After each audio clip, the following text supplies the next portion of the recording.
नमस्कार शेतकरी बांधवांनो, मी शेतकरी पुत्र डॉक्टर सिद्धेश्वर एकनाथ चोले।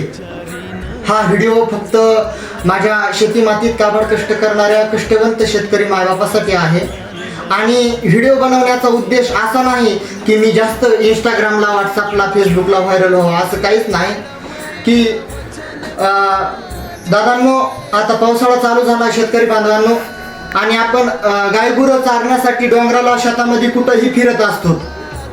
आणि एवढी उष्णता वाढली म्हणजे या उन्हाळ्यात तर लग्न लावताना बसताना पण लग्न मंडपात एवढं गरमत होतं की बदबद थेंब पडायचे खाली।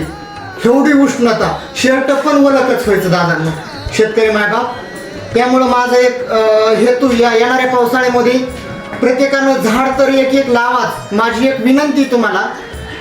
आणि आपण गायगुरं चारताना जांभळाच्या आठवड्या असतात, आंब्याचे पाड हे असते, किंवा बाजारातून आंबे विकत आणल्यानंतर त्या आपण खाऊन त्याची कुळी जी असती उरलेली ती कुठेही फेकून देण्यापेक्षा, नालीत कचरा कुंडीत फेकून देण्यापेक्षा आपल्या जेवण डब्यात घेऊन जा। जिथं चांगली माती आहे तिथं ती पुरून टाका।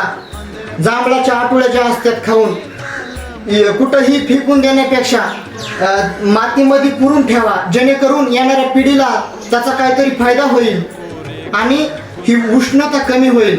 दादांनो, येणारा काळ हा आपल्याला माफ नाही करणार। आताची पिढी तर असं म्हणते की आता झाड लावलेलं कोण मरतय कोण जगतय, असा विचार नका करू। आपल्या आईवडिलांनी, आजोबांनी जर असा विचार केला असता तर हे वृक्ष हे दिसलेच नसते, आपल्याला वाळवंट झाल्यासारखं दिसलं असतं। त्यामुळं ना माझी प्रत्येकाला एक विनंती की येणाऱ्या पावसाळ्यात प्रत्येक शेतकरी बांधवांना, माझ्या प्रत्येक शेतकरी मायबापांना एक झाड लावायचंय। रानात चालताना फिरताना कुठं जांभळाच्या आठवड्या दिसल्या, करवंदाच्या ब्या दिसल्या, आंब्याच्या कुया दिसल्या खराब झालेल्या, तर त्या कुठतरी मातीच्या ठिकाणी पुरा, त्याला थोडं आळं करा आणि त्याचं संरक्षण करा। दादांनो, याचं पुण्य तुम्हाला लागल्याशिवाय राहणार नाही, हा माझा एक शब्द आहे तुम्हाला।